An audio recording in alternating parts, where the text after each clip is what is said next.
When I got home that night as my wife served dinner, I held her hand and said, "I've got something to tell you." She sat down and ate quietly. Again, I observed the hurt in her eyes. Suddenly, I didn't know how to open my mouth. But I had to let her know what I was thinking. I want a divorce. I raised the topic calmly. She didn't seem to be annoyed by my words. Instead, she asked me softly, "Why?" I avoided her question. This made her angry. She threw away the chopsticks and shouted at me, "You are not a man." That night, we didn't talk to each other. She was weeping.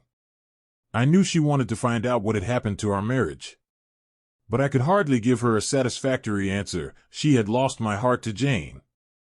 I didn't love her anymore. I just pitied her. With a deep sense of guilt, I drafted a divorce agreement which stated that she could own our house, our car, and 30% stake in my company. She glanced at it and then tore it into pieces. The woman who had spent 10 years of her life with me had become a stranger.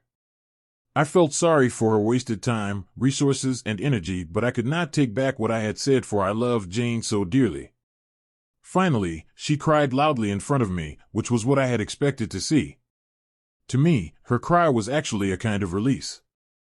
The idea of divorce, which had obsessed me for several weeks, seemed to be firmer and clearer now.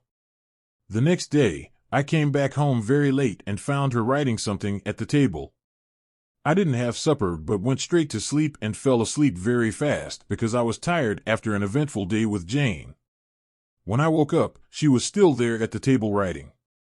I just did not care, so I turned over and was asleep again. In the morning, she presented her divorce conditions. She didn't want anything from me but needed a month's notice before the divorce. She requested that in that 1 month, we both try to live as normal a life as possible. Her reason for this conditions was simple. Our son had his exams in a month's time, and she didn't want to disrupt him with our broken marriage. This was agreeable to me.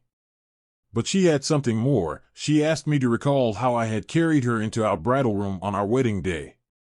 She requested that every day for the month's duration I carry her out of our bedroom to the front door every morning. I thought she was going crazy. Just to make our last days together bearable, I accepted her odd request. I told Jane about my wife's divorce conditions. She laughed loudly and thought it was absurd. No matter what tricks she applies, she has to face the divorce, she said scornfully. My wife and I hadn't had any body contact since my divorce intention was explicitly expressed. So when I carried her out on the first day, we both appeared clumsy. Our son clapped behind us. "Daddy is holding Mommy in his arms." His words brought me a sense of pain. From the bedroom to the sitting room, then to the door, I walked over 10 meters with her in my arms. She closed her eyes and said softly, "Don't tell our son about the divorce." I nodded, feeling somewhat upset. I put her down outside the door. She went to wait for the bus to work. I drove alone to the office. On the second day, both of us acted much more easily. She leaned on my chest. I could smell the fragrance of her blouse. I realized that I hadn't looked at this woman carefully for a long time. I realized she was not young anymore. There were fine wrinkles on her face, her hair was graying. Our marriage had taken its toll on her. For a minute, I wondered what I had done to her. On the 4th day, when I lifted her up, I felt a sense of intimacy returning. This was the woman who had given 10 years of her life to me. On the 5th and 6th day, I realized that our sense of intimacy was growing again. I didn't tell Jane about this. It became easier to carry her as the months slipped by.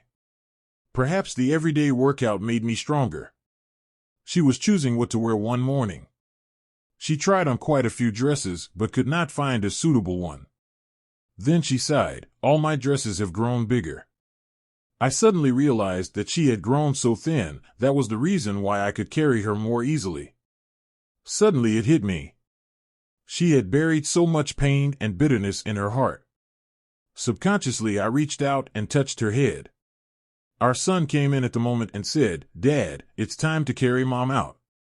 To him, seeing his father carrying his mother out had become an essential part of his life.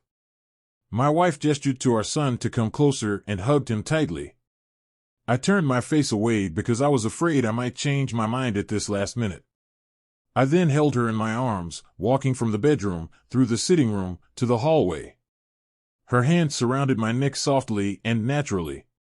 I held her body tightly. It was just like our wedding day. But her much lighter weight made me sad. On the last day, when I held her in my arms, I could hardly move a step. Our son had gone to school. I held her tightly and said, I hadn't noticed that our life lacked intimacy. I drove to the office and jumped out of the car swiftly without locking the door. I was afraid any delay would make me change my mind. I walked upstairs. Jane opened the door and I said to her, Sorry, Jane, I do not want the divorce anymore. She looked at me, astonished, and then touched my forehead. Do you have a fever? She said. I moved her hand off my head.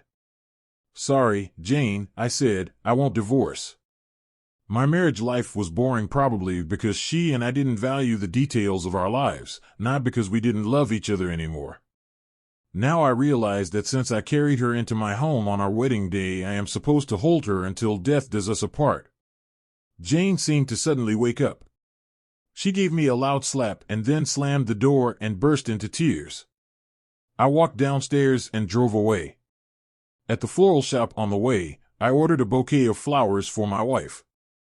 The salesgirl asked me what to write on the card. I smiled and wrote, I'll carry you out every morning until death does us apart. That evening I arrived home, flowers in my hands, a smile on my face. I run upstairs, only to find my wife in the bed, dead. My wife had been fighting cancer for months, and I was so busy with Jane to even notice. She knew that she would die soon, and she wanted to save me from the whatever negative reaction from our son, in case we pushed through with the divorce. At least, in the eyes of our son, I'm a loving husband. Moral: the small details of your lives are what really matter in a relationship. It is not the mansion, the car, property, the money in the bank. These create an environment conducive for happiness, but cannot give happiness in themselves. So find time to be your spouse's friend and do those little things for each other that build intimacy. And have a real happy marriage.